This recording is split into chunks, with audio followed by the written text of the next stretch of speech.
so much. Thank you. आप सभी का स्वागत। एक परिवार के जैसी ही बातचीत है, क्योंकि जिनसे बात कर रहे हैं वो भी एक जाने माने रंगकर्मी हैं, थिएटर से जुड़े हुए हैं, बचपन से नाटक करते आए हैं, और सामने जो देख रहे हैं वो सब भी नाटक से गहरे जुड़े हुए हैं, नाटक करते हैं और नाटकों में असीम आस्था रखते हैं। बहुत ही अनौपचारिक तरीके से बातचीत शुरू करेंगे। राजेश तेलंग साहब बीकानेर में जन्मे, बीकानेर में ही थिएटर किया, राष्ट्रीय नाट्य विद्यालय से स्नातक, और उसके बाद अभी फिल्मों और वेब सीरीज में अपनी काफ़ी दमदार परफॉर्मेंस के बाद अपनी एक पहचान बना चुके हैं। तो जयपुर की तरफ से मैं आपका बहुत बहुत स्वागत करता हूं। Thank you. वैसे मंच पर 3 बीकानेरी हैं, शिप्रा जी, मैं और राजेश जी। तो बीकानेर की तरफ से मैं आप सबका शुक्रिया अदा करता हूं कि हम तीनों को आप लोग सुन रहे हैं। ये वो क्या बहस चल रही है ना आजकल, कौन सी? वो फिल्मों में जो घरेलू लोगों का वो नेपोटिज्म है, ये बीकानेरी नेपोटिज्म आप लोगों के सामने प्रस्तुत है। तो सबसे पहली बात तो यही पूछनी थी, आपके चाचा जी पंडित जसकरण जी गोस्वामी बीकानेर के बहुत बढ़िया संगीतकार रहे हैं, बहुत नाम है उनका। आपके दोनों भाई, एक सितार वादक हैं, एक सरोद वादक हैं। आपके बड़े भाई पद्मश्री सुधीर तेलंग साहब, जिनके परिचय की कोई आवश्यकता नहीं है, जाने माने कार्टून विधा से जुड़े हुए कलाकार रहे हैं। एक्टिंग आप में कहाँ से आ गई? घर में कोई नहीं था और आप एक्टिंग की फील्ड में चले गए? ऐसे मतलब एक्टिंग घर में तो कलाकार तो थे ही सारे, तो ज़्यादातर संगीत से जुड़े हुए थे और पत्रकारिता से, लेखन से, पेंटिंग से, कार्टूनिंग से, इस तरह से जुड़े हुए थे। तो एक कला का माहौल जो होता है घर में, तो उससे होता है, उससे एक्सपोजर होता है कि मतलब आप चाहे आपको नाटक देखने के लिए दिखाने ले जाएं या आपको कोई किसी भी संगीत के कार्यक्रम में ले जाएं, या मंच से तो नाता हो ही जाता है। और फिर क्या है, एक्टिंग एक तो ऐसे हुआ कि हमारे दादाजी वो हवेली संगीत करते थे, ध्रुपद गाते थे, और मंदिर था हमारा गोवर्धन नाथ जी का। तो मंदिर में कृष्ण के जन्म के बाद जन्माष्टमी के अगले दिन वो नंद के आनंद भाई कार्यक्रम होता है, जिसमें हम लोग सखियाँ बना करते थे, घर के सारे बच्चे। तो पहला एक्टिंग तो वो ये था कि सखी बन जाते थे। तो शायद वो एक संगीत से जुड़ा हुआ और मंदिर से जुड़ा हुआ काम था, उससे हुआ। फिर चाचा जी जसकरण जी का आपने नाम लिया, उन्होंने मेरे असित अमित और हमारा एक छोटा भाई और मनीष, उसके साथ एक मोहल्ले में नाटक करवाया। वो उसका नाम था प्रताप संवाद, पारसी नाटक था जो महाराणा प्रताप और उसके भाई शक्ति सिंह का था। तो वो एक नाटक का हुआ। उसके बाद ये 2-3 चीज़ें ऐसे कुछ हुई, और फिर मैं, बड़े भाई साहब दिल्ली रहते थे, तो गर्मियों की छुट्टी में दिल्ली चला जाता था। तो उनको परेशान करता था गर्मियों की छुट्टी में, तो उन्होंने गर्मियों की छुट्टी में एनएसडी की बच्चों की वर्कशॉप दी है, चिल्ड्रंस वर्कशॉप। उस टाइम पे टाई नहीं बना था, थिएटर एजुकेशन बना नहीं था, वो 89 में बना, और मैं ये बात कर रहा हूँ आपको 84 वगैरह की। तो एनएसडी का एक चिल्ड्रंस वर्कशॉप का एक अलग ही ब्रांच था चिल्ड्रन थिएटर का, तो उसमें एडमिशन करवा दिया मेरा। तो फिर उस तरह से मैंने हर गर्मियों की छुट्टी में कभी एनएसडी से, कभी बाल भवन से गर्मियों में जाके वो वर्कशॉप्स की। उसके बाद मुझे लगा कि यार अब थिएटर करना चाहिए, क्योंकि एनएसडी का एक्सपोजर मुझे बचपन में मिल गया था, और तो मुझे वहाँ पे पता चल गया कि ग्रेजुएशन और 10 नाटक ज़रूरी है करना। तो मुझे लगा ग्रेजुएशन करता रहूँगा, और अब 10 नाटक पूरे तो गर्मियों की छुट्टी में जाके तो होने वाले नहीं, तो बीकानेर में ही करने पड़ेंगे। तो अनुराग कला केंद्र का कोई एक नाटक हो रहा था, तो देखने चला गया रेलवे ऑडिटोरियम में, जाके ऐसे ही बात की, उन्होंने कुछ ऐसा टाल सा दिया। और फिर राजानंद भटनागर, यादवेंद्र शर्मा चंद्र एक बहुत बड़े लेखक होते थे, वो घर आए, तो उनसे मैंने कहा, तो उन्होंने, राजानंद भटनागर जी थे, उनका कोई एक नाटक था राजस्थानी गणगौर, उसमें उन्होंने कहा कि ये नाटक हो रहा है, इसमें तुम कर लो और मैं बात कर लेता हूँ। और उसका शो भारत भवन में था। तो लकीली मुझे बीकानेर में भी जो पहला नाटक करने को मिला, उसका भी एक्सपोजर अच्छा रहा कि भारत भवन में हुआ, राजस्थानी प्ले था, और मैंने कामदेवता का रोल किया उसमें। तो शुरुआत कामदेवता से हुई। तो इस तरह से होता रहा। तो फिर मैंने मतलब 10 जब ग्रेजुएट हुआ तब तक मैं करीब 15 नाटक कर चुका था, जो 10 की आवश्यकता थी उस दौरान, और अब तो एनएसडी में सिर्फ 6 नाटकों की आवश्यकता होती है। बीकानेर के परकोटे से आपने नाटकों की शुरुआत की।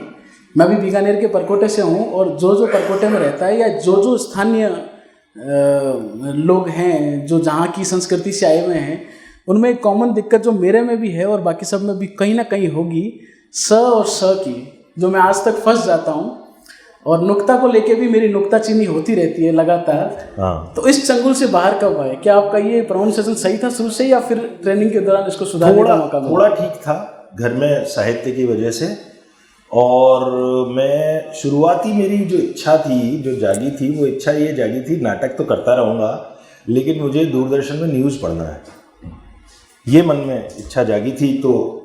तो मेरे को शम्मी नारंग और ख़ास तौर पे मुझे बहुत अच्छे लगते थे वो जो कम पढ़ते थे न्यूज़, हरीश भिवानी, जो एड भी बोला करते थे, और हमारे जयपुर के ही थे नंदलाल जी के बड़े भाई थे, क्या नाम था, विनोद शर्मा। हाँ, उनको सुनता था, बड़ा अच्छा लगता था वो एड, आई ललिता जी वगैरह वो एड। तो मैं क्या है कि वो घर में जो भी किताब आती थी वो पढ़ के अभ्यास करने की कोशिश करता था, और अपने डिक्शन को काफ़ी सुधारता रहा। उसके बाद मैंने एनएसडी में 10 साल डिक्शन पढ़ाया है, उच्चारण की कला ही पढ़ाई है 10 साल एनएसडी में रेगुलरली। फिल्मों में जाना, और फिल्मों में जाने से पहले जैसा हम जानते हैं आपके बारे में कि आप थिएटर पढ़ाते भी थे, फिल्मों में जाने से पहले आपकी जो शुरुआत है, मतलब 1084 की माँ, उस समय मेरे ख्याल से वही शायद उससे शुरुआत पहली फिल्म थी। हाँ, पहली फिल्म थी। तो अभी जैसी वेब सीरीज बन रही है, अभी जैसी फिल्में बन रही है, अभी जैसे निर्देशक हैं, अभी जैसी स्क्रिप्ट्स लिखी जा रही है, तो क्या आप ये मानते हैं कि ये जो दौर है वो सबसे सर्वश्रेष्ठ है अभिनेता के लिए, और जो भी रंगकर्म से जुड़े हुए और जो गंभीर रंगकर्म करना चाहते हो, एक्टिंग करना चाहते हो, डायरेक्शन से हो, राइटिंग से हो, ये जो दौर है सिनेमा का, वेब सीरीज का, रचनात्मक दौर, ये सबसे बेस्ट दौर है, या फिर आप मानते हैं कि नहीं इससे भी आगे और आएगा, या फिर पिछले वाला जो था वो बेस्ट था? नहीं, देखिए, पिछले वाला दौर अच्छा था कहने वालों में से मैं कभी भी नहीं रहा हूँ, जो अक्सर कहते हैं। मुझे लगता है पिछले दौर अच्छा था और अभी का दौर अच्छा कहने का मतलब है कि मैंने ग्रो करना बंद कर दिया है। तो पिछले दौर को कभी भी अच्छा नहीं कहूँगा। हर दौर में अपनी अच्छाइयाँ और अपनी चुनौतियाँ और अपनी चैलेंजेस होते हैं। इस दौर के अलग हैं, और ऑप्टिमिस्ट होने के नाते आशावादी हूँ, तो मुझे लगता है कि आगे का वो दौर और अच्छा होगा। लेकिन अभी का डेफिनेटली एक एक्टर के स्ट्रगल के तौर पे अभी का पहले से बेटर है। जैसे जब मैं स्ट्रगल करने के लिए गया था बॉम्बे, तो मैं गया था 94 में। 94 के दौरान क्या होता था कि मुश्किल से एक चैनल था जी टीवी, वो भी 2 घंटे के लिए फिक्शन दिखाता था, या दूरदर्शन था, उसके अलावा कुछ फिल्में बनती थी। तो इतना लिमिटेड था काम कि आपको काम मिलना बड़ा मुश्किल होता था। और उस दौरान में क्या था कि कास्टिंग डायरेक्टर्स भी नहीं होते थे, तो आपको या तो डायरेक्टर से मिलना है या प्रोड्यूसर से मिलना है, और उन तक पहुंच हो नहीं पाती थी हमेशा, तो बहुत मुश्किल था काम मिलना। लेकिन अभी इतने सारे चैनल्स, इतने सारे OTT प्लेटफॉर्म्स और इतनी सारी फिल्में भी बन रही हैं, उस वजह से काम मिलना कंपैरेटिवली आसान हुआ है, लेकिन नाम बनाना उसी हिसाब से मुश्किल भी हुआ है। क्योंकि पहले कोई एक सीरियल में आ जाता था लीड रोल में या अच्छे रोल में, तो उसकी पहचान बन जाती थी। अभी कितने सारे लोग होंगे जो लीड रोल कर रहे होंगे, हमें उस सीरियल का ही नाम नहीं पता होगा, एक्टर का तो छोड़ ही दीजिए। तो उस हिसाब से अभी बेटर, काम के सर्वाइवल के लिए बेटर हुआ है, आपकी प्रैक्टिस के लिए बेटर हुआ है, क्योंकि आपको काम मिलता रहेगा तो आपका अभ्यास रहेगा, तो वो अभ्यास के नाते और सर्वाइवल के नाते तो बेटर हुआ है। हाँ, इस रूप और एक कंटेंट बदलने से हाँ, हमारे जैसे लोगों को काम मिलना और शुरू हुआ, क्योंकि मैंने देखा कि 94 से लेके 98 तक भी थोड़ा बहुत काम मिल जाता था एनएसडी के या हमारे रंगमंच के लोगों को थोड़ा बहुत, लेकिन 98 के बाद, जिसको मैं हमेशा पोस्ट बालाजी पीरियड कहता हूँ, कि बालाजी के सीरियल्स के आने के बाद हमारी जगह ही खत्म हो गई। उधर एकदम चिकने चुपड़े और चेहरों की जरूरत थी, और ज़्यादातर एक्टर्स की मतलब एक्टिंग कला की इतनी आवश्यकता नहीं थी, क्योंकि अभी हम जो बात कर रहे थे कि कैमरा ही थोड़ी एक्टिंग कर लेता है, म्यूज़िक थोड़ी एक्टिंग कर लेता है, और वो तो उस दौरान के बाद हमारी वो रही सही जगह भी चली गई। और फिल्में भी उस दौरान कैसी बन रही थी 90s में, आपको मालूम है। लेकिन ये जो पिछले कुछ सालों से फिल्मों में कंटेंट में बदलाव आया है, स्मॉल टाउन न्यू इंडिया, ये जो फिल्में बननी शुरू हुई है, छोटे शहरों की आकांक्षाएं, छोटे शहरों के लोगों की इच्छाएं, और वो भी भारत है, वो इंडिया है, न्यू इंडिया है। तो उस वजह से हमारे जैसे लोगों को काम मिला। और हीरो एक दर्जी भी हो सकता है, एक हलवाई भी हो सकता है।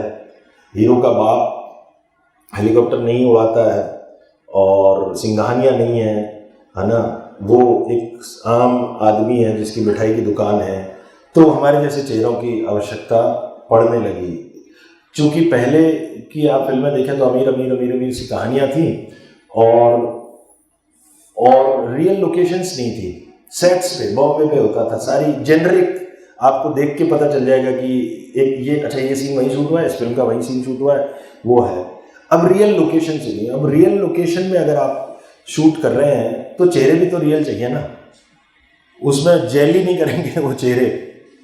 तो वो उस वजह से भी बहुत सारा काम में मेरे ख्याल से फर्क पड़ा है। कहीं ना कहीं ऐसा भी लगता है कि जो कंटेंट अभी चल रहा है उसमें आम आदमी को अब तवज्जो मिलनी शुरू हुई है। हमारे आसपास के दुकानदार, हमारे आसपास के मिडिल क्लास, हमारे आसपास के जितने भी कामगर लोग हैं या फिर जो जिंदगी में संघर्ष कर रहे हैं, उनकी कहानियां पर्दे पर आनी अब शुरू हुई है। नहीं तो ऐसा नहीं, पहले भी रही है, 70s में रही है। बिल्कुल बिल्कुल, है ना, कुली हीरो होता था, और इस तरह के लोग हीरो थे, क्योंकि तब दर्शक वो थे। हाँ, उसके बाद 90s से लेके दर्शक बदल गया।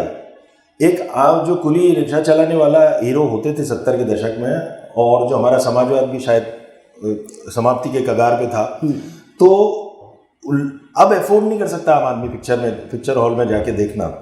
तो फिर कहानियाँ उन लोगों की बनने लगी जो लोग फिल्में देखते थे, पहले देख रहे थे लोग वो फिल्में, तो अमिताभ बच्चन वो कर रहे थे।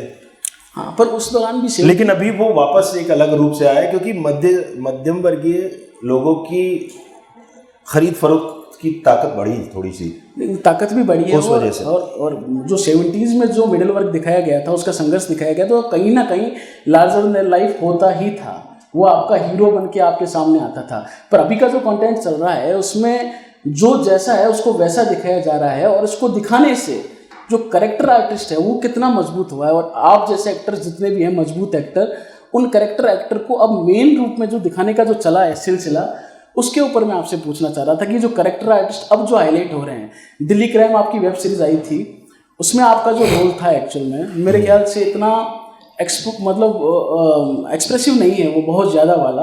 पर वो जो कैरेक्टर है एक्चुअल में, जिसको हम रियल जिंदगी में देखते हैं, पुलिस को हमने हमेशा वैसा ही देखा है जंजीर की तरह। पर ये जो पुलिस जो दिखी दिल्ली क्राइम में, वो जो प्रोसेस दिखाया, वो जो तरीके बताए कि इसको हैंडल करने की क्या थ्योरी होती है, क्या प्रोसेस होता है, इन सब डिटेलिंग की आने की वजह से कैरेक्टर आर्टिस्ट जितना मजबूत बन के उभरा है, उसके बारे में मैं जानना चाह रहा था कि इससे क्या फ़ायदा मिला। वो कथ्य में बदलाव कंटेंट की वजह से हुआ है, ये कि अभी पूरी कहानी हीरो के सुख दुख पे निर्भर नहीं है, हीरो के परिवार और बाकी लोगों पे भी है।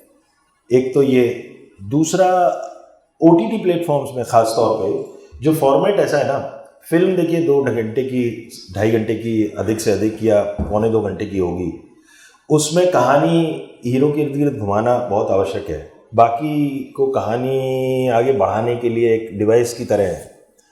लेकिन OTT में क्या है कि प्लॉट्स और सब प्लॉट्स पे ध्यान दिया जा सकता है। वो सीरियल्स जितना लंबा और थिन नहीं है, लेकिन फिल्म जितना ऐसा भोंटा भी नहीं है।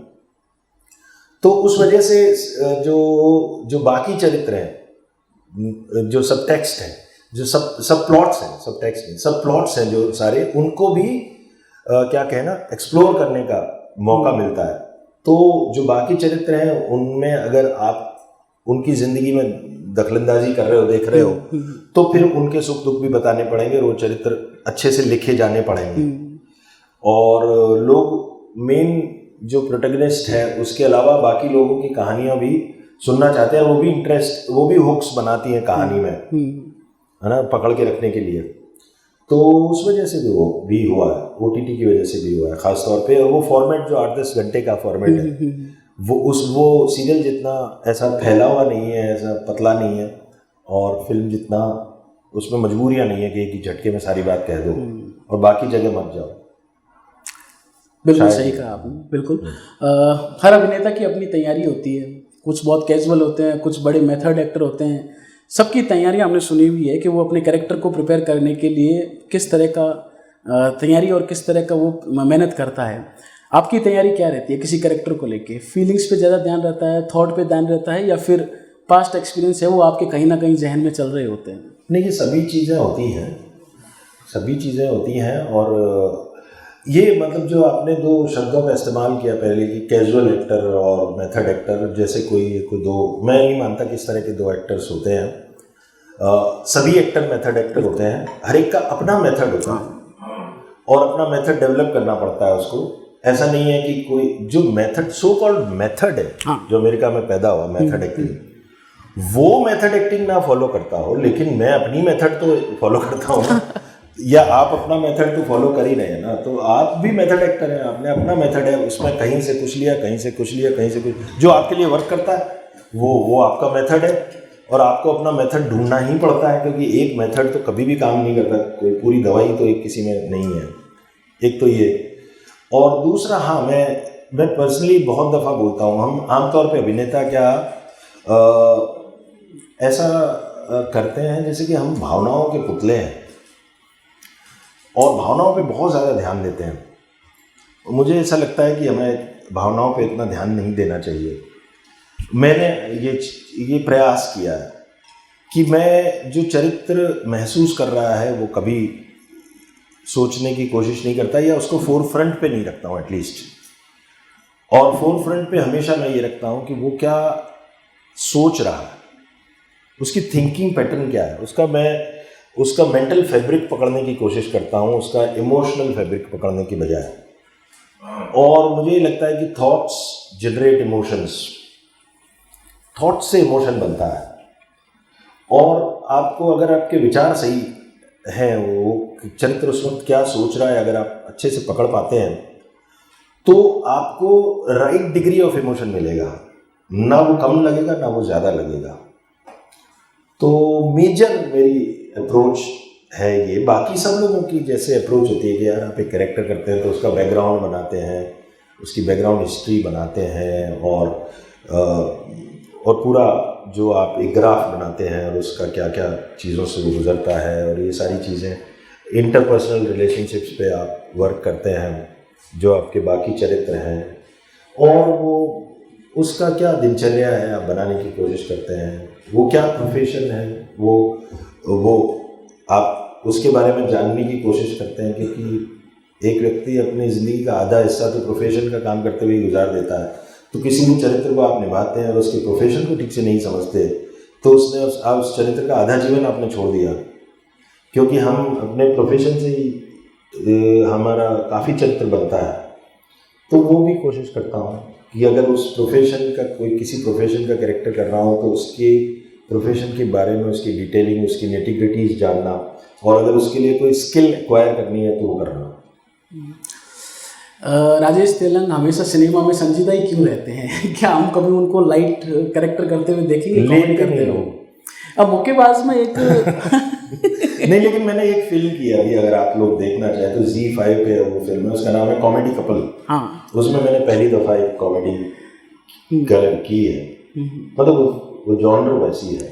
सिचुएशन तो मुक्केबाज में भी काफ़ी कॉमेडी थी, पर आपका रोल तो कई जगह होती है। मतलब मैं उसमें भी सिलेक्शन डे में भी ऐसा था सिचुएशंस जो थोड़ी कॉमिक बन पड़ती हैं। लेकिन हाँ, ऐसा फार्सिकल कॉमेडी जिसको मैं ऐसा जैसे कॉमेडी करने का प्रयास किया जाए, ऐसी कोई फिल्म मुझे अभी तक नहीं मिली। करना चाहेंगे आप? बिल्कुल करना चाहूँगा कॉमेडी। मैं तो ज़्यादा कॉमेडी में इसी हूँ। मेरे को तो देवते रहते हैं ऐसा चरित्र, मैं सीरियस तो हूँ ही नहीं। तो मैं जानती है, मेरे क्लासमेट है।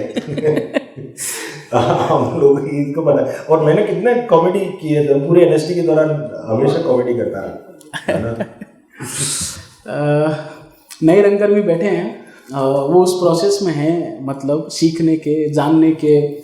तो हम ये तो हमेशा कहते हैं कि भाई आपको ये करना चाहिए। आज हम आपसे जानना चाहते हैं कि नए रंगकर्मियों को क्या नहीं करना चाहिए आपके अनुभवों के आधार पर। यार ये बड़ा कठिन सवाल है। हालांकि ये चीज़ बहुत सही है, हमेशा अनलर्निंग बहुत इंपॉर्टेंट है। लर्निंग से अनलर्निंग बहुत इंपॉर्टेंट है, क्योंकि हमें ज़िंदगी में घाटा है ना।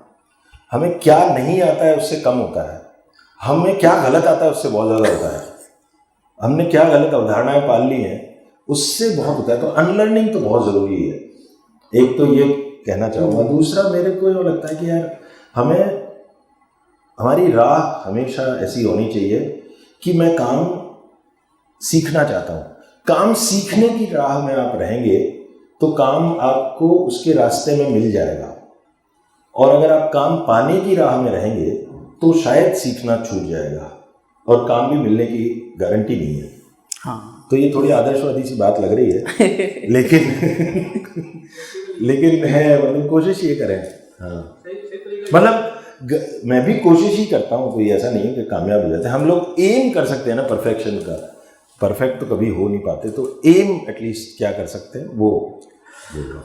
मिर्ज़ापुर आई सबसे चर्चित वेब सीरीज आपकी, और मिर्ज़ापुर के बहाने जो मीम्स बोलते हैं अपन फेसबुक पे, ट्विटर पे, मीम्स, सॉरी मैं इसको प्रोनाउंस सही ढंग से नहीं कर पाता, उसकी जो बाढ़ आई, उसके जो छोटे छोटे वीडियोज आए, उसकी जो क्रिएटिविटी व्हाट्सएप वालों ने जो दिखाई, फेसबुक वालों ने, इस तरह की जो क्रिएटिविटी आजकल चली है मिर्ज़ापुर के बहाने में, उसको ज़्यादा उसको फ्रेज करना चाहूँगा, क्योंकि इसके बहाने से हमने खूब सारे ऐसी चीज़ें देखी।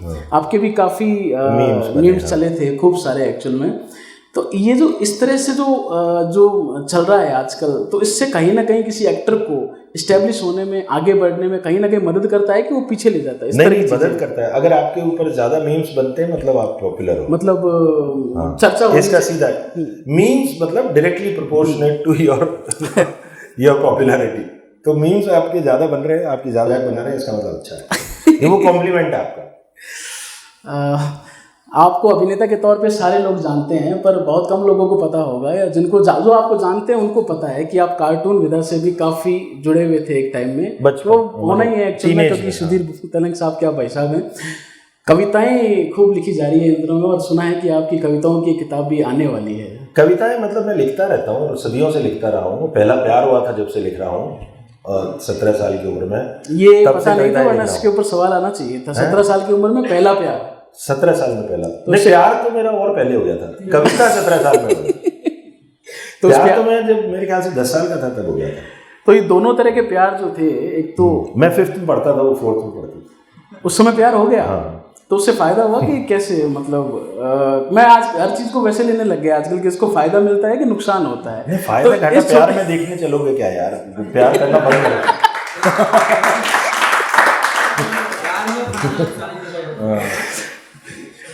तो हाँ, मतलब मैंने लिखना शुरू किया तो कविताएं तो लिखता ही रहा, लेकिन अभी पिछले कुछ सालों से ऐसे करके कुछ एक थोड़ा सा पुलिंदा सा बन गया जो, तो वो कुछ कविताओं का संग्रह बन पाया। ऐसे तो बहुत सारी हैं बट कुछ बन पाया, तो मैंने उसको एक वाणी प्रकाशन की तरफ से चांद पे चाय करके एक जल्दी आएगी मेरे ख्याल से अगले महीने। ये गुलजार टाइप तो का टाइटल लग रहा है इसका, चांद पे चाय, गुलजार टाइप का मामला यार। ये उसमें मैंने एक कविता भी लिखी है। कौन सी? कि चांद का कॉपीराइट गुलजार साहब ने क्यों ले लिया है। चांद हम सबका है। और मैंने उसमें एक कविता लिखी कि मतलब वो अभी ठीक से याद नहीं है मेरे को कविता, क्यों मैं मंच का कवि नहीं हूं ना, तो याद नहीं रहती। मंची कवियों को याद रहती है कविताएं अपनी। तो उसमें मैंने ऐसा कुछ लिखा था कि गुलजार साहब आपने क्यों चांद को इतना लिख लिख के अपना बना लिया है। मतलब मैं अपनी प्रेमिका को बोलता हूँ चांद, तो वो मुझे नकलची बोलती है, तो ये गड़बड़ है। तो चांद हमारा सबका है। हालांकि गुलजार साहब से बहुत प्रभावित हूँ। ये पता भी चलता है आपकी जब कविताएं हम पढ़ते हैं तो उसमें ये दिखता भी है थोड़ा सा। नहीं बिल्कुल, मतलब शुरुआती कविताओं में बहुत ज़्यादा दिखेगा, धीरे धीरे उससे, जैसे मेरी शुरुआती एक्टिंग में बच्चन साहब दिखाई देते थे। हाँ, ये भी सुना है हमने। धीरे धीरे उसको मैंने कम किया। ये सुना भी है हमने कि आप मतलब मुरीद तो जिसपे आप प्रभावित होते हैं उसको मेरे ख्याल से एक बार उसकी जम के नकल करनी चाहिए ताकि उससे उभर जाओ। ये अभी जो चर्चा चली अमिताभ बच्चन की, उससे याद आया कि मुरीद आप नसीर साहब के हैं, पर मुरीद दोनों का होना, दोनों की अपनी अलग अलग क्राफ्ट है, हाँ, दोनों से कुछ कुछ लेना है, हम तो स्वार्थी हैं, पर जिससे जो मिल जाए। अब यूँ है कि नसीर साहब की संगत का अवसर मिलता रहता है और उनसे टीचिंग भी की, उसके अलावा संगत का असर, उनके साथ ज़्यादा 4 काम किए मैंने, बच्चन साहब के साथ 1 काम किया देव में। तो हाँ, तो सीखने को ऑब्वियसली नसीर साहब और नसीर और साहब- हमारा विचारधारा थोड़ी ज़्यादा मैच करती है। और मेरे ख्याल से नसीर साहब भी वो शुरुआती आदमी थे जिन्होंने एक बहुत पहले एक इंटरव्यू में कहा था कि जब आपकी सिद्धार्थ नाम से एक मूवी आई थी जिसको बहुत एक्लेम मिला था ग्लोबल लेवल पे, मैंने कहीं इंटरव्यू में पढ़ा था कि राजेश तेलंग नाम का एक अभिनेता है जो बहुत आगे जाएगा, जो अभी के 5 सर्वश्रेष्ठ अभिनेताओं में से एक है। अरे वाह, तो मेरे कठिन ख्याल मुझे से देना। तो उस समय का ये स्टेटमेंट जो है वो अब मेरे को लगता है कि धीरे उसमें धीरे वो मेरे पिताजी का चरित्र किया था उन्होंने, हाँ, लेकिन उनकी आवाज़ थी से, अच्छा, और इस फिल्म के लिए मैंने उनके साथ वर्कशॉप भी की थी।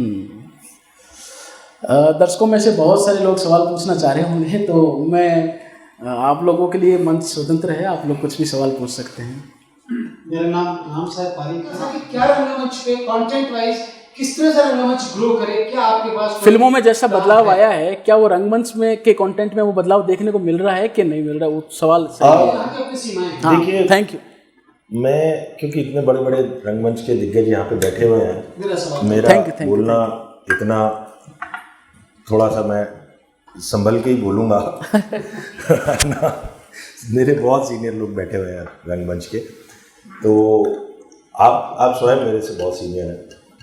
मुझे पर्सनली ऐसा लगता है, इसमें कोई आप वो जजमेंट मत समझिएगा, मुझे पर्सनली ऐसा लगता है कि रंगमंच ने समय के साथ बदलाव थोड़ा कम किया है और रंगमंच में नए लेखक नहीं आ पाए हैं।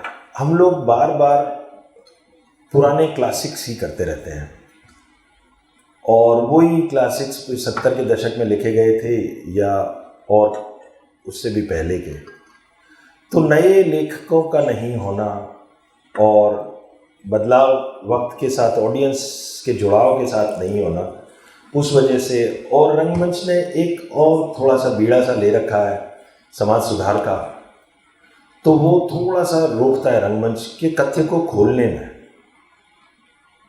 आप मनोरंजक तरीके से भी सुधार की बातें कर सकते हैं और इतना सीरियस कर कर के भी और नारेबाजी करके भी रंगमंच में कोई सुधार समाज में तो आया नहीं है उससे।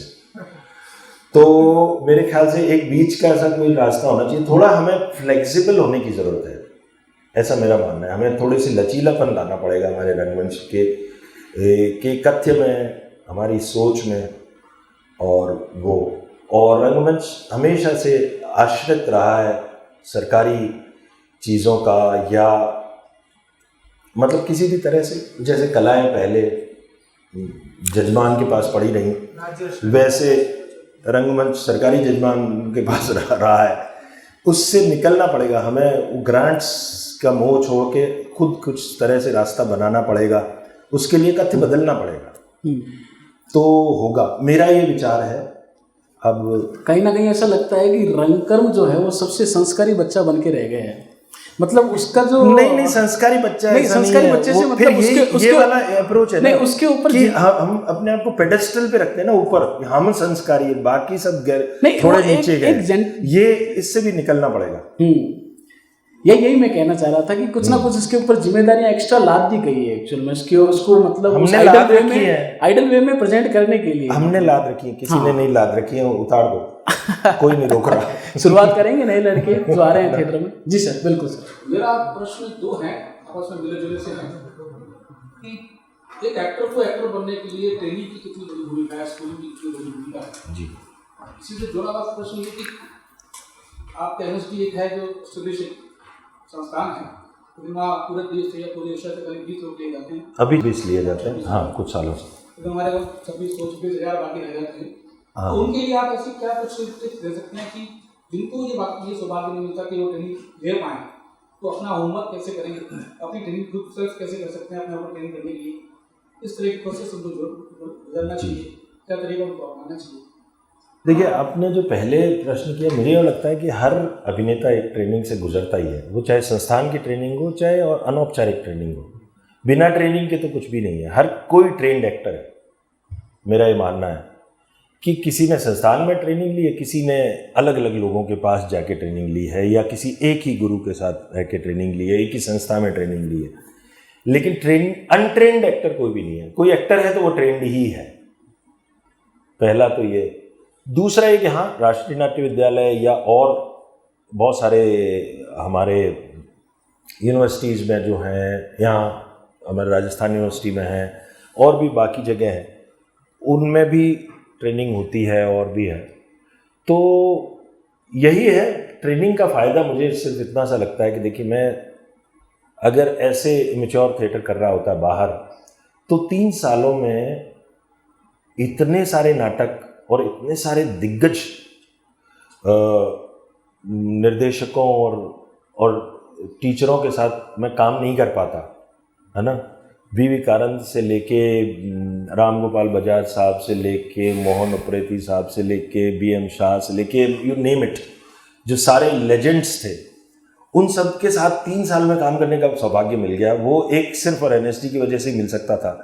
अदरवाइज वो इतने सारे लोगों के साथ वो अनुभव प्राप्त करने में 10 साल एड़ियाँ घिसनी पड़ती, तब जाके मैं उतने सारे लोगों के साथ सीख तब भी पाता। ऐसा नहीं है नहीं सीख पाता, NSD कोई जादू तो नहीं करता, वो तब भी सीख पाता, लेकिन वो मेरे धक्के ज़्यादा खाने पड़ते उसके लिए। तो उसका फ़ायदा सिर्फ इतना सा है, किसी एक शैक्षणिक संस्थान में एक क्या कहें ना, सिस्टमेटिक वे ऑफ लर्निंग से गुजरने पे, तो वो है। बाकी अब नहीं है तो यही है कि आप जितने अच्छे लोगों के साथ जुड़ पाएँ, जितने ज़्यादा सीख पाएँ, वो है।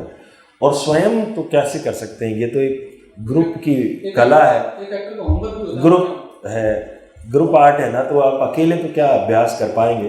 हाँ, अकेले एक अभिनेता पठन पाठन कर सकता है, थोड़ा बहुत अपनी बॉडी को ट्यून रखने के लिए कर सकता है, वॉइस को ट्यून रखने के लिए कर सकता है, साहित्य पढ़ सकता है और अलग अलग चीज़ें इसी तरह का ही अभ्यास कर सकता है। और क्या कर सकता है, बेसिकली बॉडी एंड वॉइस को आप ट्यून कर सकते हैं अकेले, उससे ज़्यादा क्या।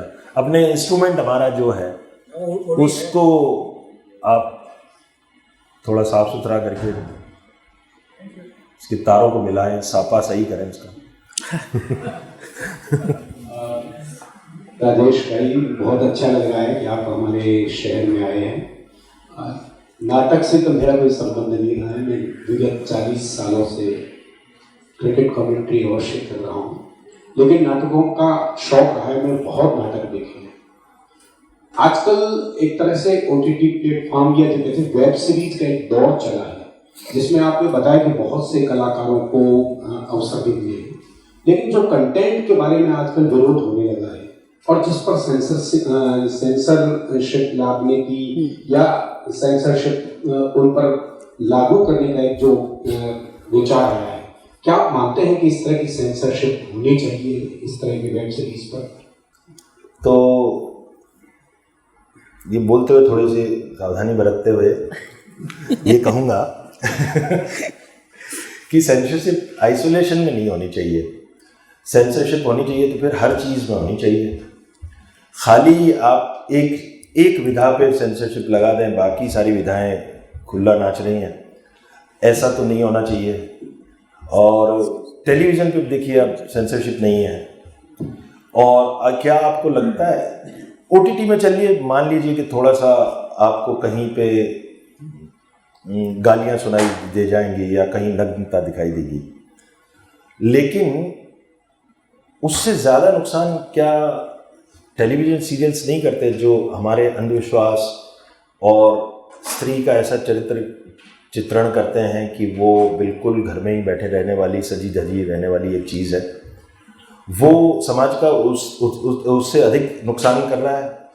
वो दिखाने में साफ सुथरा है, लेकिन अंदर से कितनी रूढ़िवादिता और कितना ज़्यादा अंधविश्वास को फैलाता है। और फिर न्यूज़ कौन सी सत्य है। और न्यूज़, मैं आपको बताऊं, मैं खुद कुछ वक्त से डायरेक्शन का काम करने लगा हूँ और पहले भी करता था। मैं डायरेक्शन जब कर रहा होता हूँ तो चाहे जो आप लोग रंग निर्देशक हैं वो भी इस बात से मानेंगे, टेलीविज़न के लिए भी बोल रहा हूँ, सेम ही लागू होगी वो चीज़ कि कोई सीन हम क्रिएट करते हैं, फिर हम म्यूज़िक लगाते हैं, उसके बैकग्राउंड स्कोर की तरह से एक बनाने की कोशिश करते हैं, और हम म्यूज़िक से कितना भावनाओं को मैनिपुलेट कर सकते हैं, है ना। हमारा सीन कच्चा हो तो भी कई बार म्यूज़िक से संभालने की कोशिश करते हैं उसको, और वो करते हैं। आप न्यूज़ में देखिए, इतना तो हम म्यूज़िक का इस्तेमाल फिक्शन में नहीं करते हैं जितना न्यूज़ कर रहा है।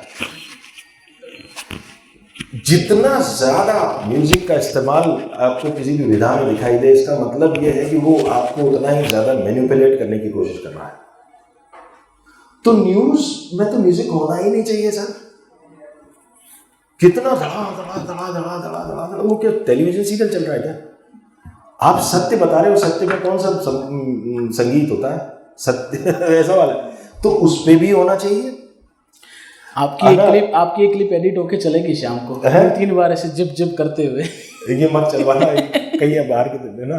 और दूसरा क्या है कि, और दूसरा ये तो फिर अगर वो सेंसरशिप होनी है तो हर चीज़ में होनी चाहिए। फिल्मों में इतने सालों से है, उससे क्या हो गया? तो आइडियली तो ऐसा क्या हो गया, इलियास भाई हंस रहे, उससे क्या हो गया कि सेंसरशिप फिल्मों में कौन सी बढ़िया बननी शुरू हो गई, और कोई ऐसा नैतिक शिक्षा चालू हो गई फिल्मों में कि सेंसरशिप नहीं थी तो ना। तो ऐसा कुछ सेंसरशिप से कुछ नहीं होने वाला मेरे हिसाब से। ये ठीक है, कर लीजिए। और एक बिल्कुल मैच्योर डेमोक्रेसी में तो सेंसरशिप की ज़रूरत भी नहीं होती, और हम शायद मैच्योर डेमोक्रेसी है नहीं, इसलिए सेंसरशिप की बात चलती है और सेल्फ सेंसरशिप होती है। और आजकल OTT प्लेटफॉर्म्स में अलग अलग वो पेरेंटल गाइडेंस और वो लॉक्स हैं जिनका आप इस्तेमाल कर सकते हैं। और उसके अलावा एक चीज़ और आप सुनिए, थोड़ा सा लंबा जवाब दे दूं ताकि ये समझ में आए बात, मेरे हिसाब से जो सारा भड़ास निकाल दूं, वो ये कि आपने OTT प्लेटफॉर्म्स पे तो कर लिया सेंसरशिप, और आप तो एक बटन पे पोर्नोग्राफी देख सकते हैं इंटरनेट पे, तो फिर क्या फ़ायदा हुआ?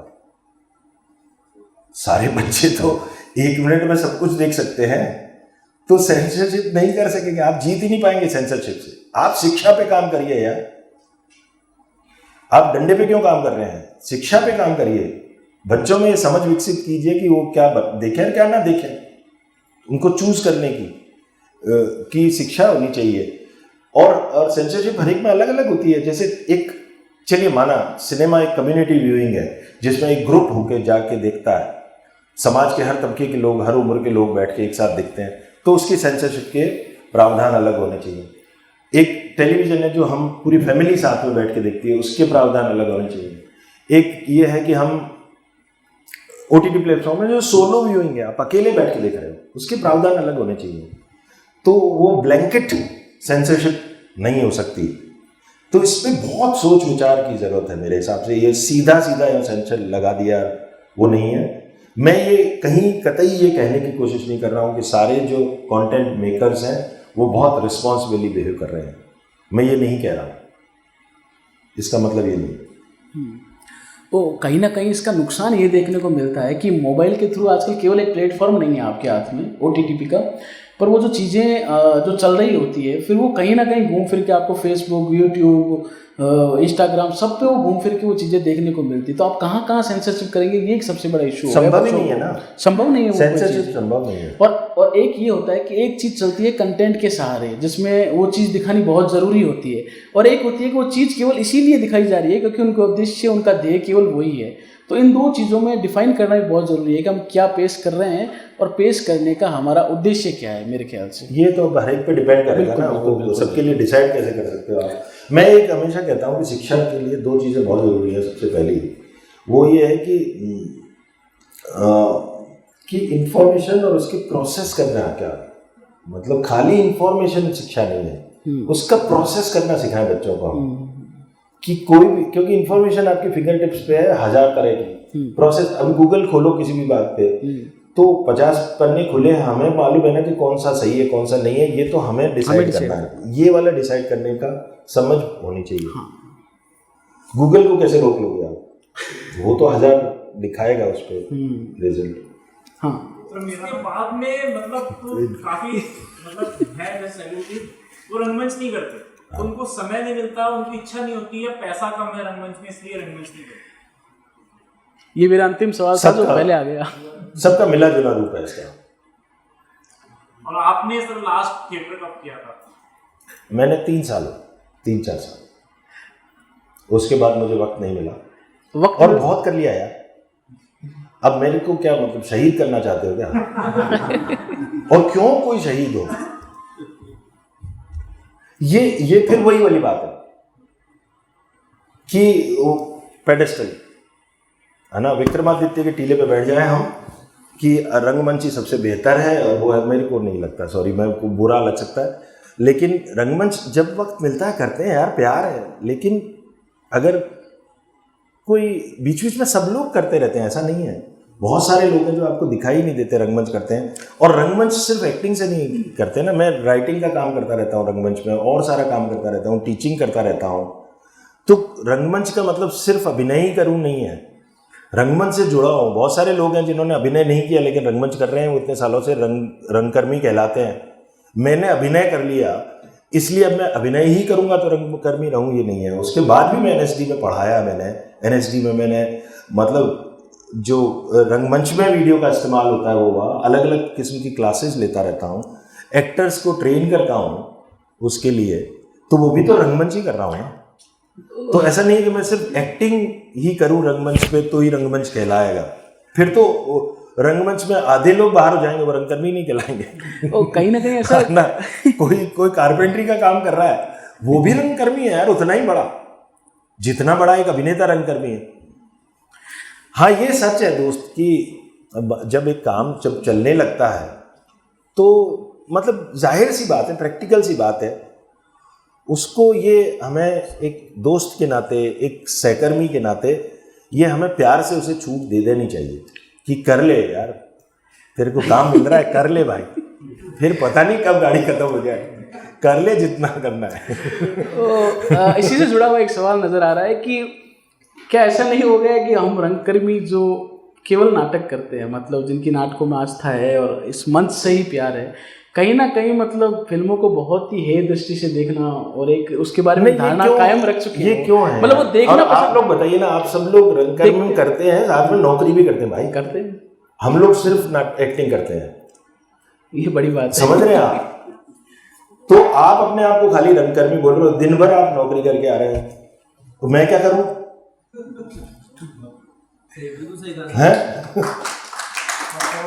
मैंने तो कोई नौकरी नहीं ज्वाइन की, मैंने तो अपनी जिंदगी दांव पे लगा दी। आप सब जब आधे से ज्यादा रंगकर्मी क्या है कि कोई सरकारी डिपार्टमेंट में नौकरी कर रहा है, कोई कुछ कर रहा है, कोई कुछ कर रहा है, कोई कुछ कर रहा है, किसी का बिजनेस है, किसी का कुछ है, किसी का कुछ है, किसी का कुछ है। बहुत ही चंद होंगे जो सिर्फ रंगकर्म कर रहे हैं, बहुत चंद लोग होंगे। 90% लोग मेरे ख्याल से, मैं कोई फिर डाटा एनालिस्ट नहीं हूँ, लेकिन ज़्यादातर लोग ऐसे होंगे जो लोग कुछ ना कुछ कर रहे हैं और रंगकर्म एक साइड में कर रहे हैं, लेकिन सवाल उस पर खड़ा कर देंगे जो फिल्मों में जो पूरा जीवन उस पर लगा दिया, अब उसके पास तो कुछ है ही नहीं ना नौकरी। सही कहा। हाँ बताइए। थिएटर एक्टिंग और कैमरा एक्टिंग कितनी अलग है? बिल्कुल अलग नहीं है। ये एक अवधारणा फैली हुई है काफ़ी जोर शोर से, मेरे हिसाब से मतलब अलग है, लेकिन आमतौर पे क्या कहते हैं, आपके हिसाब से क्या अलग है बताइए? ये सर मैं जानना चाह रहा था, मेरे हिसाब से ऑडियंस का फर्क है। नहीं, ऑडियंस तो दोनों में ही है, लाइव ऑडियंस नहीं है, और इंटरेक्टिविटी का फर्क है ऑडियंस के साथ डायरेक्ट। एक चीज और होती है, जैसे कि रंगमंच में आप 15 दिन 20 दिन रिहर्सल करते हैं, उसके बाद में आपको स्टेज पे छोड़ दिया जाता है, एक्टर का जैसे मन चाहे, जैसे उसको ट्रेन किया गया है, जो एथिक्स है उसके अकॉर्डिंग वो एक्टिंग करता है। और कैमरा में कट उसका मन भी नहीं है तो भी वो करता है, एक बार उसको लगता है कि मैंने लास्ट वाला जो टेक था वो सही दे दिया, लेकिन फिर भी उससे करवाया जाता है। ये तो डायरेक्टर भी बहुत डंडे मारते हैं रंगमंच में भी यार, वो ऐसा बना देते हैं आपको, मशीन बना देंगे, ऐसा कुछ नहीं है। देखिए निर्देशक का तो कहाँ मानना पड़ेगा ना, क्योंकि आप खाली अपना सोच रहे हो, निर्देशक के पूरे हर चीज़ का पूरा विस्तृत रूप देख रहा है, उसके खिलाफ नहीं जाना चाहिए कभी भी। निर्देशक जो कहे वो है, आप सरेंडर नहीं करेंगे तब तक नहीं होगा काम, है ना।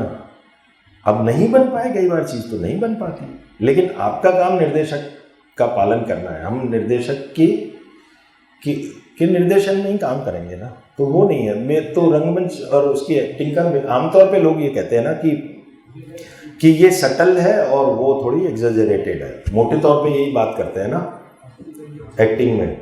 लेकिन आप देखोगे कि रंगमंच में भी अलग अलग तरह की एक्टिंग होती है, अलग अलग तरह के नाटक होते हैं। कोई इंटीमेट थिएटर है, जैसा यहाँ पे अभिनय हम कर रहे हो तो एक अलग तरह की एक्टिंग होगी, और यही मैं टाटा में कर रहा हूँगा या और किसी बड़ी जगह कर रहा हूँगा वही चीज़, तो मेरे थोड़ा अपने आप को अलग तरह से करना पड़ेगा ना, अपने हाव भाव भंगिमा को बदलना पड़ेगा।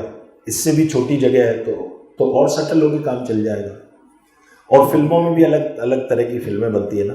गोविंद निलानी की फिल्म में और प्रियदर्शन की फिल्म में सेम तरह की एक्टिंग नहीं होती ना। डेविड धवन की फिल्म में वैसी नहीं होती एक्टिंग जैसी राजू ईरानी की फिल्म में होती है। आपको कभी ऑफर हुई? समझ रहे हो आप, उसमें भी तो किसी फिल्म में एग्जेजरेशन ज़्यादा है, किसी में नहीं है। तो असली में फ़र्क इस चीज़ का नहीं है, वो आपको जॉनर देखनी है और स्पेस देखना है कि क्या है। वो कम ज़्यादा की डिमांड हर जगह है। असली फ़र्क है एक चीज़ का लगातार घटित होना और एक चीज़ का टुकड़ों में अलग अलग टाइम पे घटित होना।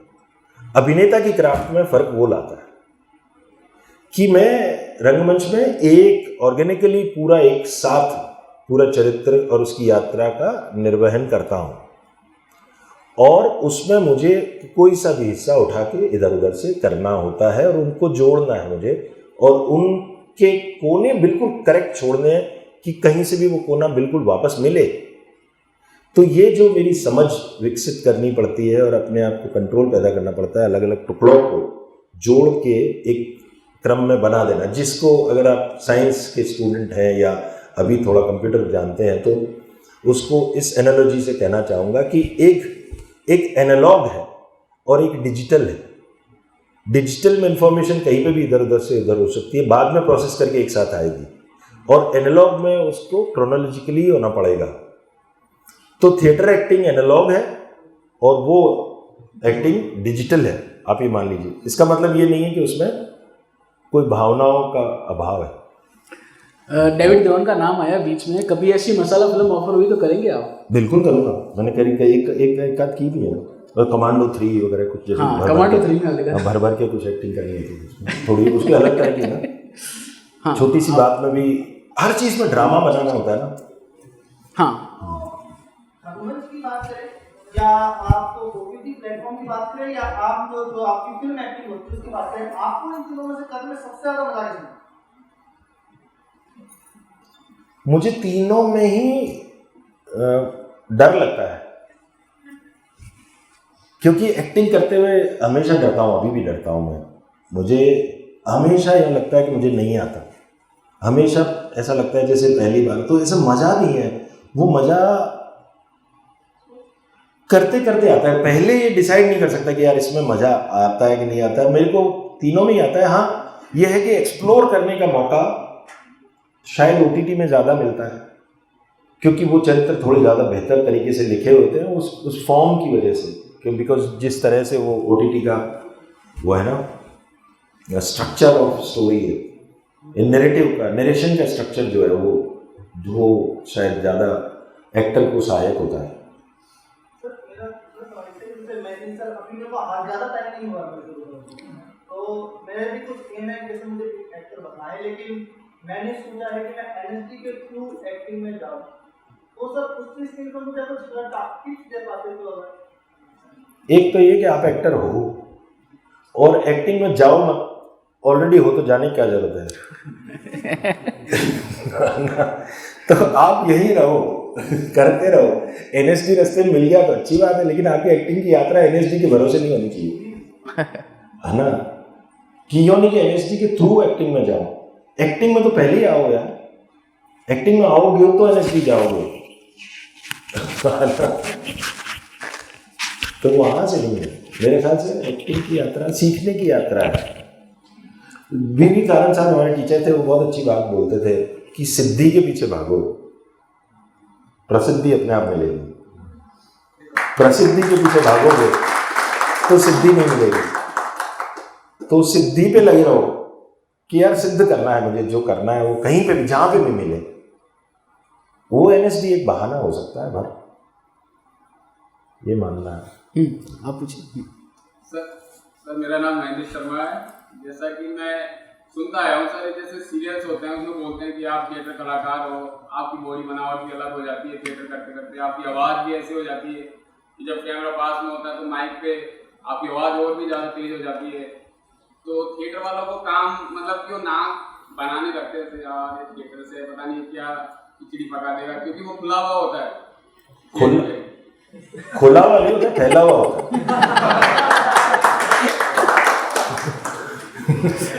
फैलाव को रोकना है भाई। देखो ये बात सच है कि कई लोग रंगमंच कर करके है ना एडेप्टेबिलिटी खत्म कर लेते हैं। अभिनेता में एडेप्टेबिलिटी होनी चाहिए कि अभी मैं आपसे बात कर रहा हूं, इतनी दूर हो आप मेरे से, एक लिए माइक रख देता हूं, है ना, अभी मैं आपसे बात कर रहा हूं ना, आप इतनी दूर हो, अब मेरे को बोलने के लिए एक अलग तरीके का सफाई चाहिए और एक अलग प्रोजेक्शन चाहिए, समझ रहे हैं आप।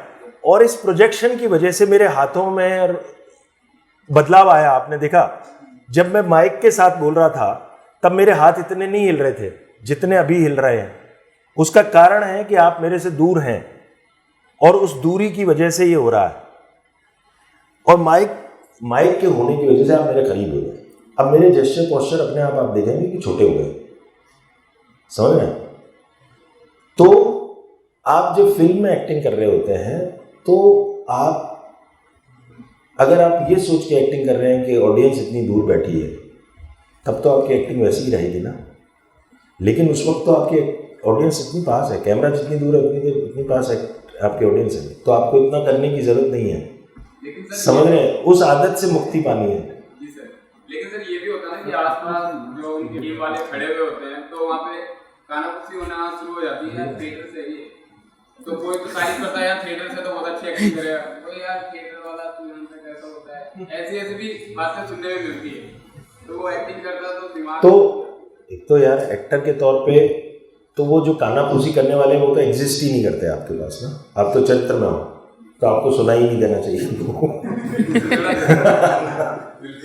और दूसरा ये कि फिर आप मतलब शायद कुछ ऐसा कर रहे हैं जो थोड़ा सा ज़्यादा हो रहा होगा, उसका रीज़न मैंने आपको समझाने की कोशिश की।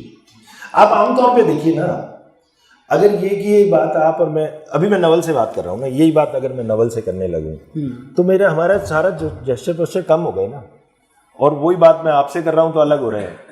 लेकिन जब हम फिल्म एक्टिंग कर रहे होते हैं ना तो वो डिस्टेंस नहीं होता। मुझे कम्युनिकेट बस इतनी दूर करना है, मुझे इतनी दूर नहीं करना है, वो अपने आप कम हो जाएगा। अब ये फर्क इतना सा ख्याल रखें, ये डिस्टेंस टू अब। और जब हम रंगमंच में कर रहे हैं ना तो हमें अपने सह अभिनेता के अलावा दर्शकों तक भी पहुंचना है। लेकिन जब मैं फिल्म कर रहा हूं तो मुझे सिर्फ सह अभिनेता तक पहुंचना है और किसी तक नहीं पहुंचना, तो वो अपने आप कम हो जाएगा ना। वो ख्याल रखिए, बस उस समय आप सिर्फ सह अभिनेता तक पहुंचिए, उस तक पहुंच जाए बात, और किसी को नहीं पहुंचानी। जो कानाफूसी कर रहे हैं उन तक तो बिल्कुल भी नहीं पहुंचानी।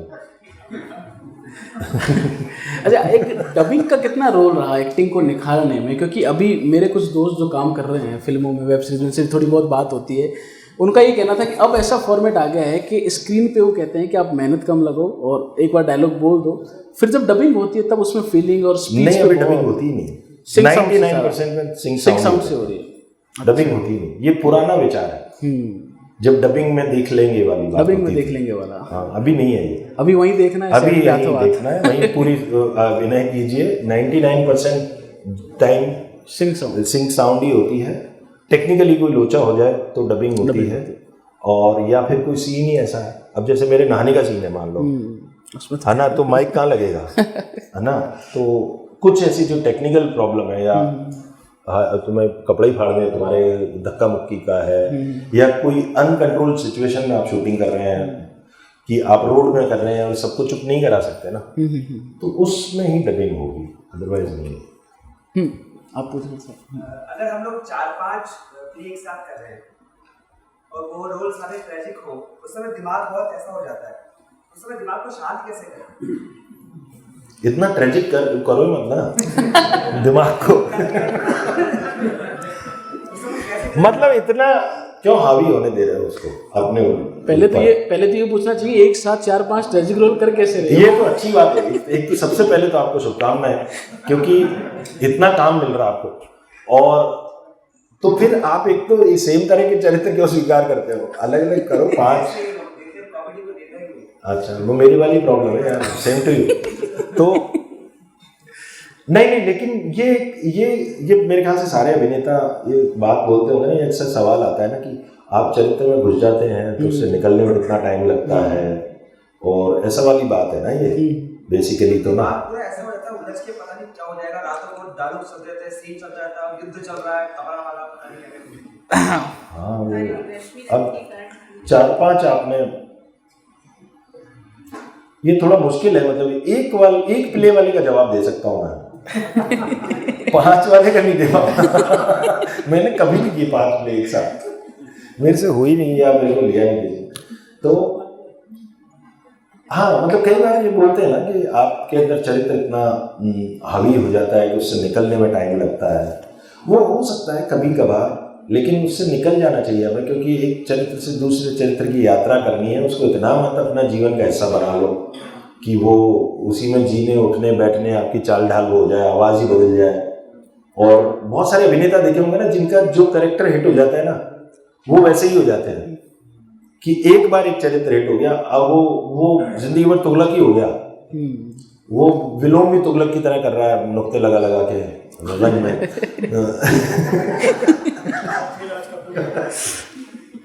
तो ये एक तो नहीं होना चाहिए ना। और दूसरा मेरा ये मानना है कि हम चरित्र में घुसते नहीं हैं। ये फिर एक अभिनेता के तौर पे मैं एक चीज़ शेयर करना चाहता हूँ कि वो जो कहते हैं ना चरित्र में घुस गया, चरित्र कोई ऐसी कोई चीज़ नहीं है जिस पे घुसा जा सके। चरित्र घुसा उस चरित्र में जा सकता है जो एक डेफिनेट चीज़ हो। अगर वो कोई डेफिनेट चीज़ है तो उसमें घुसा जा सकता है, लेकिन वही चरित्र मैं करूँगा तो कुछ और होगा, आप करोगे तो कुछ और होगा, तो घुसे कैसे? एक चीज़ हो तो घुसो, वो तो अलग अलग चीज़ है। तुम्हारे इंटरप्रिटेशन में अलग है ना गगन, और हमारे इंटरप्रिटेशन में अलग है। तो मैं वो चरित्र में घुस नहीं सकता, क्योंकि वो चरित्र तुम करोगे तो अलग होगा। हर एक की अपनी व्याख्या है मेरी उस चरित्र की, राजेश की व्याख्या है वो चरित्र, सहयोग सभी का है। तो चरित्र बनाते हैं हम, गढ़ते हैं, चरित्र में घुसते नहीं है। तो अगर आप गढ़ेंगे तो उससे निकलने में दिक्कत नहीं होगी, घुसेंगे तो निकलने में दिक्कत होगी, क्योंकि घुसे तो निकलोगे ना और कोई सवाल विचार है? हाँ पूछो जी। मेरा ऑडिशन को लेकर सवाल है। दरअसल मतलब इन दिनों मेरे साथ भी हो रहा है, किसी ऑडिशन में मतलब शून्य तैयारी के साथ जा रहा हूँ, कुछ भी नहीं करा, वहाँ जाके और कर दिया तो अच्छा हो जाता है। कभी तैयारी के साथ जा रहा हूँ तो कभी अच्छा हो जाता है, कभी कोई मिक्स ही फीलिंग है। कैसे समझा पाया मेरे सवाल? कभी बिना तैयारी, ये तो जिंदगी जैसी फीलिंग है यार, कभी अच्छा हो जाता है कभी नहीं होता, ये तो चलता ही रहता है। मतलब सवाल क्या है कि ऑडिशन कैसे वो मेरे ख्याल से ऐसा लग रहा है सवाल कि नॉट फिट से फिट में कैसे आए? नहीं उसके तो कोई सूत्र नहीं है, लेकिन सवाल सर ऐसा ऑडिशन कैसे दिया जाता है, ऑडिशन की कोई आर्ट है क्या, ये सवाल है ना कुल मिला के। देखो मैं वो कई बार दफा कहता हूँ कि ऑडिशन देना और एक्टिंग करना दो अलग कलाएं हैं, मतलब अलग अलग है। एक्टिंग करना जैसे सितार बजाना है ना, तो ऑडिशन देना जैसे आम बेचना है। इतना फर्क है मेरे हिसाब से इन दोनों कलाओं में, ऑडिशन देना और उसमें। ऑडिशन एक पर्टिकुलर कोई कैरेक्टर को आप कर रहे हो और वो आपको खाली उनको अट्रैक्ट करना है किसी तरह से, तो ऑडिशन देने में मैं भी बहुत ख़राब हूँ, और मैं जहाँ ऑडिशन देता हूँ नहीं हो पाता। जो लोग मेरी क्षमताओं पे बातचीत से यकीन करते लेते हैं, वो ले लेते हैं, और ऑडिशन में गड़बड़ होती है हमेशा। तो ऑडिशन बड़ी डिफिकल्ट चीज़ है, लेकिन क्या करें, रास्ता यही है। तो उसका मुझे ये लगता है कि ऑडिशन में आप, जो मुझे समझ में आई एक चीज़ वो ये कि आप कुछ यूनिक दो, क्योंकि एक ही चरित्र है और 50 लोग दे रहे हैं वो कोई, और जो ले रहा है ना ऑडिशन वो चाहता है कि मैं सबसे एक ही तरह का करवाऊं, क्योंकि वो बहुत बड़ा निर्देशक मानता है अपने आप को। कास्टिंग डायरेक्टर से बड़ा निर्देशक कोई नहीं होता, वो निर्देशक से भी बड़ा निर्देशक है, जो भयंकर निर्देशन दे रहा होता है और आपको घबरा देता है, समझ रहे हो ना, क्योंकि उसके पास वो होता है बाइंग तक की पावर होती है, तो वो ज़्यादा निर्देशन दे देता है। तो आप क्या करोगे, ये लाइव मत कर देना, सारे कास्टिंग डायरेक्टर मेरे पीछे भाग रहे है ना। अच्छा, तो नहीं, मेरा कास्टिंग डायरेक्टर्स को सलाम है। अच्छा चलिए आगे। तो उसमें आप कुछ यूनिक दे, 20 लोगों ने एक ही चरित्र किया, आप क्या यूनिक दे सकते हो उसमें, आप क्या खासियत देके जाते हो जो याद रह जाए उनको। तो जरूरी नहीं है कि उस चरित्र में फिट हो, वो आपको किसी और चीज के लिए याद करेगा वो, लेकिन आप कुछ खासियत जरूर देके जाएं। वो जेनरिक एक ऐसे एक कन्वेयर बेल्ट की तरह से, साबुन की पट्टियों की तरह से न निकल जाए, आप एक खुद का कुछ एक अपना इनपुट कुछ खास उसमें जरूर देके जाएं, शायद उस चरित्र में काम आए, नहीं तो उनकी याददाश्त में काम आए। और कोई? हाँ, ये पहले उन्होंने ये पूछ रहे थे राइट टाइम से। हाँ आप पूछिए। भाई मेरा सिर्फ एक ही प्रश्न है कि आपने शुरुआती दौर में बीकानेर में थिएटर किया, राजस्थान में थिएटर किया, फिर आप एनटी गए और उसके बाद आप इंडस्ट्री में काम कर रहे हैं, तो वो लेवल आपने देखे। राजस्थान का थिएटर की अपनी बहुत बड़ी एक रंग यात्रा है, लगभग 65 वर्षों की रंग यात्रा है राजस्थान की। बहुत सारे अच्छे अभिनेता यहाँ से निकले हैं, डायरेक्टर्स निकले हैं, राइटर्स निकले हैं। राजस्थान के थिएटर में आज के समय में आपको क्या कमियां नजर आती हैं और उन्हें हम कैसे ठीक कर सकते हैं? यार मैं इस सवाल का जवाब सच में ठीक से नहीं दे पाऊंगा, क्योंकि मैंने बहुत टाइम से देखा नहीं राजस्थान में जो थिएटर हो रहा है, तो मैं कुछ भी कहना बिल्कुल भी सही नहीं होगा। मुझे सच में मैंने नहीं देखा बहुत टाइम से राजस्थान में थिएटर, तो मुझे बिल्कुल ख्याल नहीं, मैं क्या कह सकता हूँ इसका जवाब। तो आप बताएं, आप राजस्थान के लिए क्या कर सकते हैं? मुझे जब बुलाएंगे चलाऊंगा, उससे ज़्यादा मैं क्या कर सकता हूँ। कोई बुलाता ही नहीं है ना। अभी जैसे आया था शूटिंग, अभी रात को भी करूँगा, रात भर शूटिंग की, लेकिन दिन में बोला तो मैं आ गया। तो ऐसे कोई और भी होगा तो ज़रूर चला होगा। जयपुर भी इनफैक्ट मैं 5 साल बाद आया। 1998 में आप जयपुर आए थे, तब मैंने एक नाटक भी किया था यहाँ पे। हमने भी एक नाटक किया था, हाँ बिल्कुल, मेरे को याद है। छोटा कैरेक्टर किया था 8 साल के बच्चे का। हाँ याद है आपको? ब्रेक खत्म हुआ था, मेरा ब्रदर निकला था, उसको देख करके आपने कमेंट किया, अरे तू चेंज भी करके आ गया। उसने कोई रिस्पॉन्स नहीं किया, तो फिर मैंने कहा अरे तुम कर क्या रहे हो, अभी तो ध्यान है आपको। मुझे वो नाटक याद है, और इनफैक्ट उस दौरान मैंने भी एक यहाँ नाटक किया था ना, ग्लास मैनेजरी। कौन सा? ग्लास मैनेजरी, उसको जाए तो जाए कहाँ नाम से, इनके डिपार्टमेंट में भी शो किए थे और वहाँ पे भी किया था, कई एक जगह और भी किया था दिनेश प्रधान के साथ।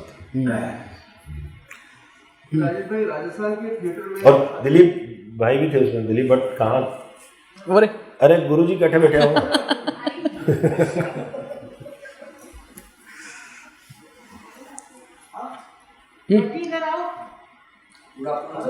सर मेरा क्वेश्चन है कि जब आपने एक्टिंग करने स्टार्ट किया था तो आपके माइंड में सबसे पहले थॉट्स क्या थे? एक्टिंग करना जब शुरू किया था? हाँ सर, जब आपने एक्टिंग करने स्टार्ट किया था, मतलब शुरुआत क्योंकि जब प्रेशर होता है सबसे पहले माइंड में आता है कि आगे फेल हो जाएंगे, क्या करेंगे, तो इसी के लिए मेरे को आपसे क्वेश्चन है आपकी क्या थॉट्स हैं? मेरे कोई तो थॉट ही, मैंने पास फेल वाला थॉट ही नहीं था कभी। मुझे तो ये था कि यार करते हैं, मज़ा आ रहा है, जब तक करते हैं। घर वाले साथ दे रहे थे, वो मेरे ख्याल से मेरे घर वालों का बहुत बड़ा योगदान है इसमें कि उन्होंने कभी पास फेल वाला प्रेशर नहीं दिया। अदरवाइज बच्चे के दिमाग में थोड़ी पास फेल आता है, बच्चा तो मस्ती करता है। अगर पास फेल का उसके दिमाग में आ रहा है, इसका मतलब वो बाहर से है वो प्रेशर कहीं, तो मेरे नहीं था। कोई पास फेल वाला। मुझे तो यह था कि जैसे कुछ गेम खेलने जाते हैं नीचे चोर पुलिस, वैसे ही रंगमंच करने चले जाते हैं। दोनों ही खेल लगते थे और खेल ही है असली में तो रम्मत खेल प्ले वही है और क्या। और कोई सवाल? लास्ट आज जयपुर थिएटर में, खासकर राजस्थान थिएटर में बहुत यूथ निकल करके आ रहा है, बहुत एक्टिंग की तरफ बहुत यूथ आ रहा है, क्योंकि हम लोग पिछले 10 साल से देख रहे हैं। जो नया टैलेंट आ रहा है उसके लिए आप क्या करेंगे? क्या उसको देखो जयपुर में तो इतने अच्छे अच्छे लोग दिए हैं ना, मतलब अगर मैं देखूं तो NSD में भी सर्वाधिक जयपुर के ही लोग आए है ना, और बाकी मतलब पूरे राजस्थान का सबसे ज़्यादा हिस्सा राष्ट्रीय नाट्य विद्यालय को भी दिया तो जयपुर ने ही दिया, और कितने बढ़िया बढ़िया कलाकार दिया है ना। और मतलब इरफान भाई तो एकदम उनके मतलब बाद की गिनती भी हम देखें तो कितनी ज़्यादा है जयपुर की, और बाकी कितने सारे लोग हैं जो टेलीविज़न में काम कर रहे हैं जयपुर के, कितने सारे लोग हैं जो लिख रहे हैं, कितने हर विधा में हैं जयपुर के लोग पूरे बॉम्बे में। कईयों को मैं जानता हूँ, कई अचानक मिलते हैं, पता चलता है कि जयपुर का है, कोई ना कोई रेफरेंस निकलता है। तो जयपुर के तो बहुत अच्छा काम कर रहे हैं। मैंने चाहे यहाँ का काम नहीं देख रहा हूँ, लेकिन यहाँ से जो लोग निकल रहे हैं उनका काम देख रहा हूँ, उससे ये ज़रूर प्रतीत होता है कि यहाँ बहुत अच्छा काम हो रहा होगा, तभी वहाँ पे अच्छे लोग पहुँच पा रहे हैं। और आपने कहा था कि आपने भी कहा कि आप जयपुर के रंगकर्म के लिए क्या करेंगे। एक्चुअल में ये काम तो प्रशासकों का है, एकेडमियों का है। कलाकार जो कर सकता है वो भी कर ही रहा है, अपने अनुभव साझा जो कितने बढ़िया ढंग से कर रहे हैं। बाकी काम तो एकेडमियों पे छोड़ देते हैं, उनको करना चाहिए। नहीं एकेडमियों पे भी क्यों यार, हम लोग मिलके करेंगे, एकेडमी के भरोसे भी नहीं रहना चाहिए है ना। मेरा ये मानना है एकेडमी सहायता करती हैं, सरकारी तंत्र सहायता करता है, लेकिन रंगमंच को अपना एक बनाना चाहिए कि हम क्या कहें, स्वयं भू क्या कहना, खुद मुख्तार हो। अभी आपने इरफान भाई का नाम लिया था, आपकी एक्टिंग की स्टाइल और इरफान भाई की एक्टिंग के स्टाइल में कहने के लिए सामंजस्य का नजर आता है। शायद कुछ ऐसे प्रपोजल भी आपके पास आ रहे होंगे जो कभी इरफान भाई के साथ नहीं, अभी तक इतने बढ़िया नहीं है मेरे पास। जितना इरफान भाई को कंसीडर करने वाला रोल मुझे मिले तो मेरे लिए सौभाग्य होगा, क्योंकि उनको जितने अच्छे चरित्र मिलते थे, अगर उस लेवल के मुझे चरित्र मिलने लगे तो मुझे लगेगा कि मैं कहीं पहुंच गया हूँ। अभी तक नहीं हुआ ऐसा। नहीं, थैंक यू बहुत। हाँ,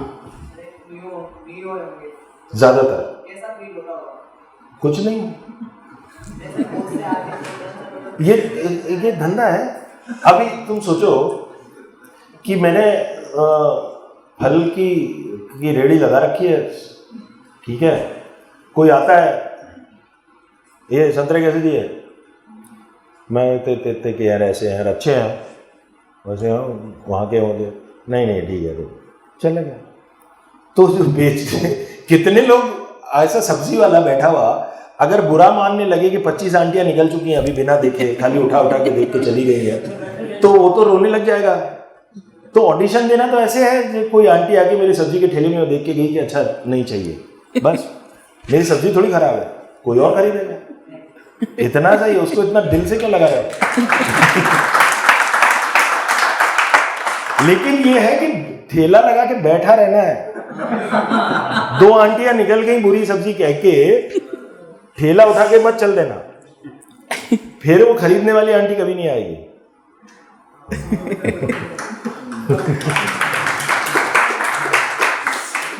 तो आज की इस संवाद को समरअप करते हुए मैं साबिर सर से चाहूँगा कि 2 बात उनसे भी सुनना चाहेंगे। साबिर सर, यार इतनी अच्छी बातें हो चुकी हैं, क्या बचा गया? कोई बचा गया? साबिर भाई आशीर्वाद दे दो आप। अरे तुमने यार वो अभी जंगली बैंडिट में जो रोल किया, कमाल, बहुत ही बढ़िया। Thank you.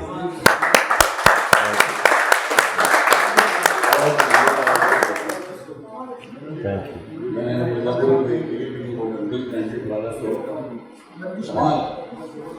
Thank you thank मुझे यू। लगा कि मैंने अपनी सारी एनर्जी सब उसमें लगा दी और शायद नसीब भाई का भी असर रहा हुआ उसको। नहीं, और वो थोड़ी सी वो कहानी हमारे परिवार से थोड़ी सी मेल खाती है। सारी उसकी शूटिंग बीकानेर जोधपुर में बीकानेर। बहुत बहुत बधाइयाँ तुमको। Thank you sir, thank you thank you thank you thank you thank you. बहुत ही अच्छा संवाद रहा। और अच्छा, मैं कुछ ज़्यादा बोल गया हूँ तो माफ़ कर देना दोस्तों, मैं ऐसे ही भावावेश में आ जाता हूँ तो बोल देता हूँ। धन्यवाद मैडम ने ये सिलसिला शुरू किया। नहीं, ये बिल्कुल ये हाँ नहीं, चित्रा जी को तो धन्यवाद है ही, उनको मैं मतलब अकेले मैं नीचे उनके रूम में दे चुका हूँ। अभी मैं सार्वजनिक तौर पे कहता हूँ कि आपने ये सिलसिला शुरू किया, उसके लिए धन्यवाद। और मुझे इस बात का सम्मान दिया कि पहला मुझे बनाया, इसका बहुत बड़ा धन्यवाद। और ये जो ये मेरे लिए बहुत सम्मान की बात। ये जो नवाचार शुरू हुआ है रंग संवाद का, उसकी शुरुआत आज से है और मैम के अनुसार इसकी जो है वो आगे कड़ियाँ चलती रहेगी। किसी ना किसी एक शख्सियत से जो कला के किसी भी फील्ड से जुड़ा हुआ हो, उसका संवाद यहाँ पे जयपुर में आयोजित होते रहेंगे। तो ये बहुत ही अच्छा नवाचार है और रविंद्र रंगमंच अभी शिप्रा जी के निर्देशन में बहुत ही लाजवाब काम कर रहा है। और अभी जो फेस्टिवल हुआ था कोरोना के बाद, और विश्व रंगमंच दिवस की पूर्व संध्या पे तो एक मौका भी बहुत अच्छा। तो इसी आशा के साथ में कि कभी आपको वापस मंच पे भी देखेंगे राजेश सर। हमारी बड़ी दिल इच्छा है कि हम आपको मंच पे भी जल्दी देखें, पर्दे से बाहर। हाँ, मैं करना चाहूँगा। अभिनय करते हुए अभी अभिनय कर रहा था, ऐसा थोड़ी हूँ मैं। So much. मैं अर्चना श्रीवास्तव से रिक्वेस्ट करूँगी कि हमारे जो खास मेहमान हैं, हम लोग क्लासमेट थे। नहीं दे तो अच्छा है ये इनको इनको आप सब लोग जानते ही हैं, मैं इनको परिचय देने की जरूरत नहीं है, परिचय की मोहताज भी नहीं है, लेकिन ये मेरे इतने करीबी हैं कि ये बात मैं जरूर आपको बताना चाहता हूँ। थैंक यू, बहुत बहुत। और इस अरे वाह, thank you thank you thank you. ये बहुत जरूरी है, यहाँ भी जरूरत है। तो हमारे आज के सूत्रधार थे, उनके लिए नवल जी